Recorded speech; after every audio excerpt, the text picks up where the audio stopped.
ছি ছি, তুমি হায়দার স্যারকে পেয়ারের কথা কেন বলেছো? বন্ধুরা, আমি এতক্ষণ এই কথাগুলো কেন বলছিলাম জানো? সিঙ্গুলার এবং প্লুরাল নাম্বারের গুরুত্বপূর্ণ একটি নিয়ম বোঝানোর জন্য। তো এখানে আমরা সবাই জানি কোনো শব্দের লাস্টে যদি এফ অথবা এফি যুক্ত থাকে তাহলে ওই শব্দটিকে প্লুরাল করার জন্য এফ অথবা এফি উঠিয়ে দিতে হবে, দিয়ে ভিএস যুক্ত করতে হবে। যেমন আমি এখানে দুইটা শব্দ বলছি, নাইফ এবং ওয়াইফ। এই শব্দ দুইটি লাস্টে যেহেতু এফি যুক্ত আছে সেহেতু এই শব্দ দুইটিকে প্লুরাল করার জন্য এফি উঠিয়ে দিতে হবে, দিয়ে ভিএস যুক্ত করতে হবে।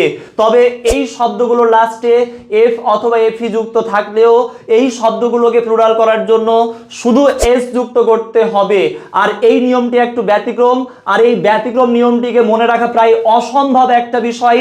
আর এই অসম্ভবকে সম্ভব করার জন্যই আমি এই টেকনিকটি বললাম। তো তোমরা এই টেকনিকটি একটু লিখে রাখবা।